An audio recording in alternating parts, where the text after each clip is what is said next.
Hello' guys, আপোনালোকক এইটো ভিডিঅ'ত মই LP UP যি ফাৰ্ষ্ট প্ৰভিজনেল মেৰিট লিষ্ট ওলাইছে সেই সম্পৰ্কে কিছুমান গুৰুত্বপূৰ্ণ ইনফৰমেশ্যন দিম।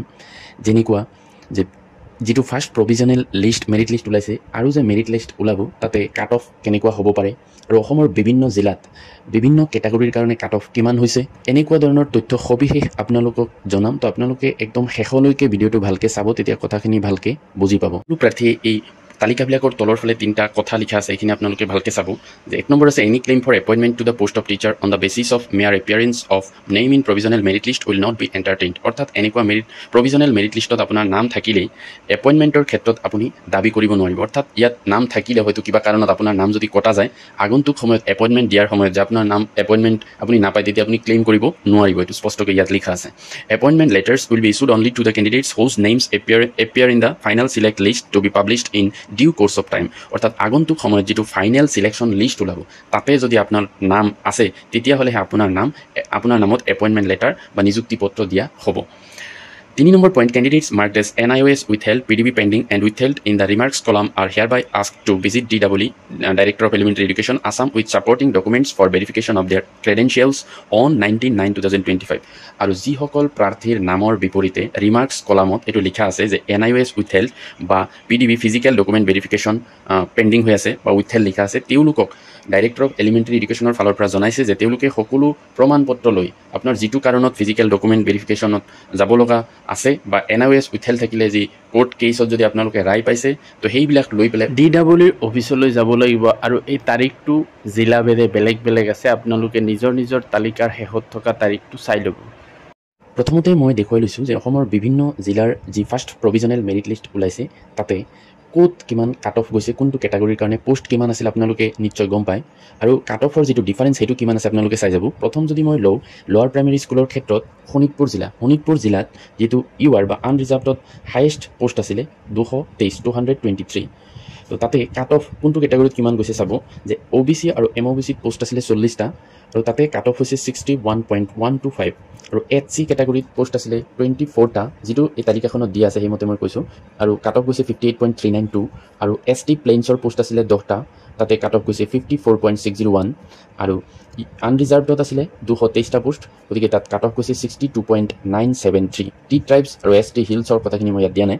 তো ঠিক তেনেকৈ আমি যদি পিছত হায়েষ্ট পোষ্ট থকা ডিষ্ট্ৰিক্ট এটা লওঁ লখিমপুৰ, তাতে OBCৰ পোষ্ট আছিলে 41টা 41টা, তো তাতে কাট অফ গৈছে 60.71। আৰু HCত পোষ্ট আছিলে 24টা, গতিকে কাট অফ গৈছে 58.198। আৰু ST প্লেইনছত আছিলে 32টা, কাট অফ গৈছে 58.53। আৰু আনৰিজাৰ্ভডত আছিলে 203টা, কাট অফ গৈছে 62.119। তাৰপিছত নগাঁও জিলাখন লৈছোঁ। নগাঁও জিলাত OBCত MOBCত আছিলে 51টা পোষ্ট, কাট অফ গৈছে 60.94। আৰু HCত আছিলে 23টা পোষ্ট, কাট অফ গৈছে 58.65। তাৰপিছত ST প্লেইনছত আছিলে 38টা পোষ্ট, কাট অফ গৈছে 57.39। আৰু আনৰিজাৰ্ভডত আছিলে 126টা পোষ্ট, কাট অফ গৈছে 62.92। তাৰপিছত লৈছোঁ ডিব্ৰুগড় জিলা, OBC MOBCত পোষ্ট আছিলে 31টা, কাট অফ গৈছে 60.204। আৰু HCত আছিলে 12টা, কাট অফ গৈছে 56.921। আৰু ST প্লেইনছত পোষ্ট কম আছিলে, দিয়া নাই। তাৰপিছত আনৰিজাৰ্ভডত আছিলে 117টা পোষ্ট, কাট অফ গৈছে 61.528। তাৰপিছত লৈছোঁ তিনিচুকীয়া জিলা, য'ত OBC MOBCত আছিলে 21টা পোষ্ট, কাট অফ গৈছে 60.216। আৰু HCত আছিলে 27টা পোষ্ট, কাট অফ গৈছে 57.520। ST প্লেইনছত আছিলে 11টা পোষ্ট, কাট অফ গৈছে 55.60। আৰু আনৰিজাৰ্ভডত আছিলে 107টা পোষ্ট, কাট অফ গৈছে 61.364। তাৰপিছত লৈছোঁ গোলাঘাট জিলাত OBC MOBCত আছিলে 26টা পোষ্ট, কাট অফ গৈছে 60.820। আৰু HCত আছিলে 12টা পোষ্ট, কাট অফ গৈছে 57.103। ST প্লেইনছত পোষ্ট কম আছিল, দিয়া নাই। আনৰিজাৰ্ভডত 101টা পোষ্ট, কাট অফ গৈছে 62.198। তো এনেকৈ আমি যিকেইটা জিলা ইয়াতে আলোচনা কৰিছোঁ, এই সকলোবিলাক জিলাত আপুনি যদি চায়, তো যিবিলাক জিলাত পোষ্টৰ সংখ্যা আটাইতকৈ বেছি আছিল, যেনেকৈ শোণিতপুৰ জিলাত, তাতে কাট অফটো আনৰিজাৰ্ভডত চাব আটাইতকৈ বেছি গৈছে 62.973। আৰু ইয়াতে আলোচনা কৰাৰ ভিতৰত ডিব্ৰুগড় জিলাত 61.528 গৈছে, অলপ কম গৈছে। গতিকে কোনটো জিলাত কাট অফ কিমান যাব সেইটো কোনেও ক'ব নোৱাৰে, পোষ্ট বেছি থাকিলেও কাট অফো বেছি হ'ব পাৰে। আৰু ইয়াতে মই যিকেইখন জিলা মই চেক কৰিছোঁ যে এজন মানুহৰ নাম অন্য জিলাত মানে থকা এনেকুৱা মই পোৱা নাই। আপোনালোকে যদি পায় কমেণ্টত জনাব। হয়তো মানে যিসকলে ইয়াতে জিলা চইচ কৰি দিছিলে যে first preference, second preference, third preference, হয়তো যিসকলৰ ফাৰ্ষ্ট প্ৰিফাৰেঞ্চত পাই গৈছে সেইটোত জিলাত ৰাখিছে, যদি পোৱা নাই ছেকেণ্ড প্ৰিফাৰেঞ্চ তেওঁ যিখন জিলাত দিছিল সেইটোত হয়তো ৰাখিছে, এনেকুৱা হ'ব পাৰে।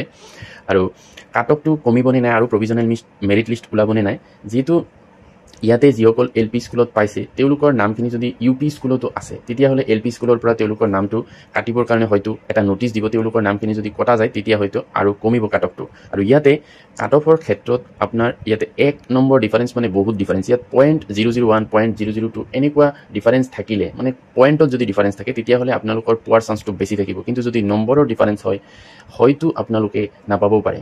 গতিকে আৰু কাট অফ কমিব পাৰে, সেইটোৰ সম্ভাৱনা আছে, যিহেতু বহুতে হয়তো গ্ৰেজুৱেট টিচাৰ বা পষ্ট গ্ৰেজুৱেট টিচাৰ বা অন্যান্য বহুত পোষ্ট ওলাব, সেইবিলাকত গুচি যাব পাৰে, গতিকে কাট অফ আৰু কমিব পাৰে।